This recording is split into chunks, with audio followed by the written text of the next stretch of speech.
마태복음 14장 13절부터 21절까지 말씀. 예수께서 그 말을 들으시고 거기에서 배를 타고 따로 외딴 곳으로 물러가셨다. 이 소문이 퍼지니 무리가 여러 동네에서 몰려 나와서 걸어서 예수를 따라왔다.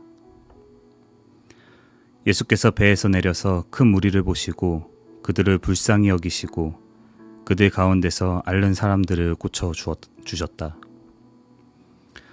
저녁 때가 되니 제자들이 예수께 다가와서 말하였다.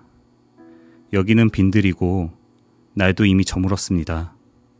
그러니 무리를 헤쳐보내어 제각기 먹을 것을 사 먹게 마을로 보내는 것이 좋겠습니다.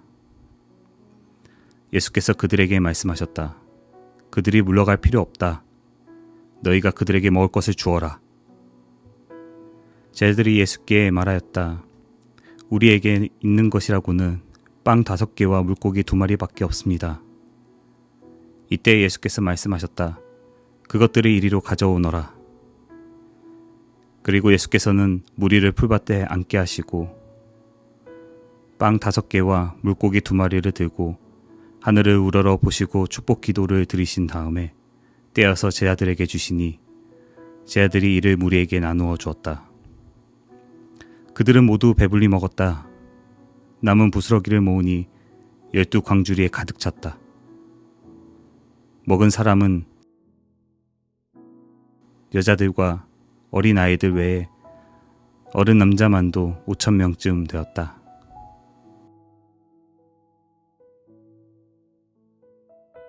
샬롬. 사순절 기간 평안한 삶을 살고 계신가요? 오늘은 예수님의 오병이어 사역, 빵 5개와 물고기 2마리를 가지고 5,000명 이상 되는 사람들을 먹이신 예수님의 사역에 대해서 그 은혜를 나누려고 합니다. 예수님께서 당시 두루 다니셨어요. 각 지방을 돌아다니면서 말씀도 전하시고 또 때로는 병든 자들을 고치시기도 하시고 또 오늘처럼 적은 양식으로 5,000명 이상의 7,000명 이상의 사람들을 먹이신 사건이 우리 성경에 기록되고 있습니다.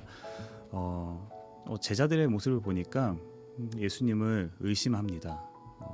예수님의 많은 사역을 따라다니시면서 그분의 놀라운 일들, 기적과 같은 일들, 주님의 역사를, 그 사역을 보았고 경험했음에도 불구하고 여전히 이 제자들은 예수님에 대해서 잘 모르는 것 같은 모습이 오늘 성경에 기록됩니다.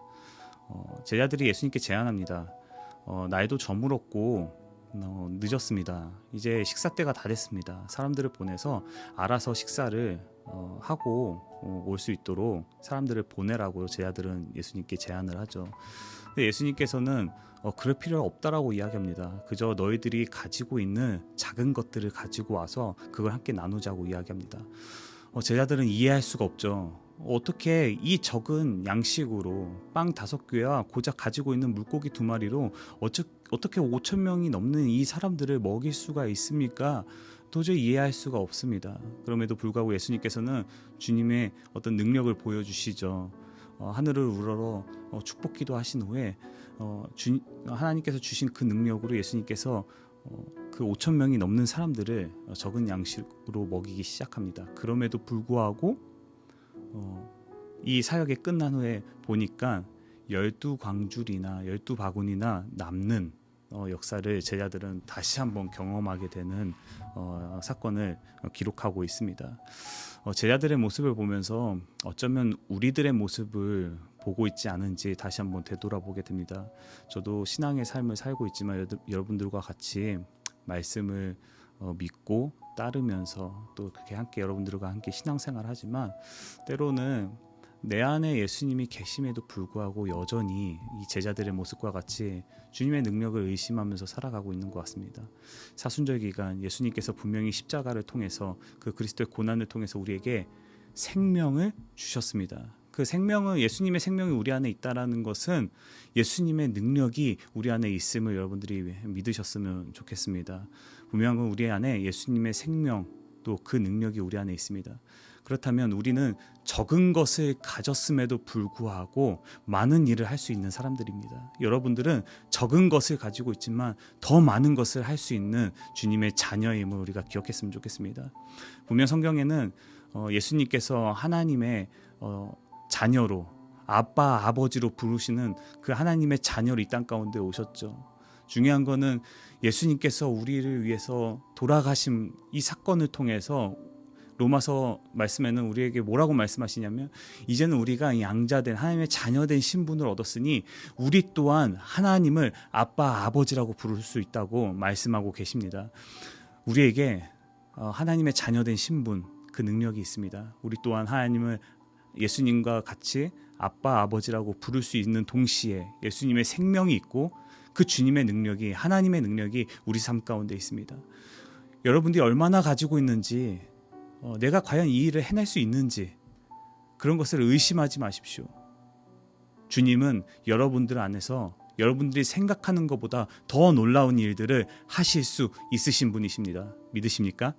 우리 함께 믿음으로 그렇게 아멘이라고 고백하는 우리 세원청 모든 청년들의 삶이 되기를 간절히 축복드립니다. 그런데 중요한 것은 아무에게나 이런 일들이 일어나는 것이 아니라는 것입니다. 모든 사람들에게 이런 일들이 일어나지 않는다라는 것입니다. 우리가 성경을 보고 알 수 있는 것은 하나님의 놀라운 능력들은 구별된 자, 또 뜻을 정하면서 마음을 정해서 세상과는 구별된 거룩한 자로 살아가겠다고 결단한 사람들에게 이런 놀라운 일들이 일어나는 것입니다. 다니엘과 같이 뜻을 정한 사람, 다니엘과 같이 마음을 정한 사람, 그래서 그렇게 하나님의 거룩한 자녀로 오늘 또한 살아가겠다고 결정한 그런 사람들에게 이런 하나님의 놀라운 일들이 일어나는 것입니다. 우리 세원청, 우리 모든 청년들에게 이런 결단한 마음이 있었으면 좋겠습니다. 뜻을 정하며 살아갔으면 좋겠습니다. 그래서 여러분들을 통해서 하나님 놀라운 일들을 이루실 거예요. 비록 내 손 안에는 적은 것들이 있지만 하나님이 그 적은 것들을 통하여서 더 놀라운 일들을 이루실 줄 믿습니다. 그 믿음으로 살아가는 우리 세종 온누리교회 모든 청년들의 삶이 되기를 간절히 축복드립니다. 이 시간 좀 같이 기도했으면 좋겠습니다. 하나님, 제 손 안에는 여전히 적은 것들이 있습니다. 많이 있지 않아요. 적습니다. 과연 내가 이걸 할 수 있을까요? 내가 감당할 수 있을까요?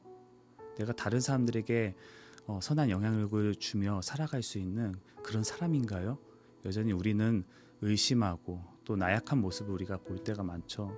이 시간 우리 함께 기도할 때 하나님, 내 안에 있는 모든 의심의 구름이 사라지게 하시고 주님이 내 안에 예수 그리스도의 생명을 주셨으니 또 그 생명과 더불어 주님의 능력을 주셨으니 주님, 예수님의 이 사역처럼 여전히 내 안에 적은 것을 가지고 있지만 이 적은 것으로 연약한 믿음이 아니라 믿음으로 주님의 놀라운 일들을 이루며 살아가는 이 시대에 거룩하고 또 구별된 자로 살아가는, 또 이 시대에 다니엘과 같이 그렇게 부름받아 살아가는 우리 청년들의 삶이, 또 내 삶이 그렇게 되게 해달라고 이 시간 간절히 기도하면서 오늘 영상을 마치려고 합니다.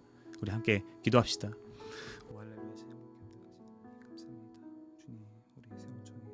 삶을 주님 기억하여 주옵시고 보십시오. 주님, 오늘도 이들이 기도함을 통해서 결단하고 또 마음을 둡니다. 주님, 이미 우리 안에 적은 것을 가지고 있지만 주님, 적은 것을 그 환경과 상황을 보지 않겠습니다. 주님의 이루심을 믿고 의지하며 따라가겠습니다. 우리 안에 적은 것이 있지만 이 적은 것으로 주님 놀라운 일들을 보이십시오.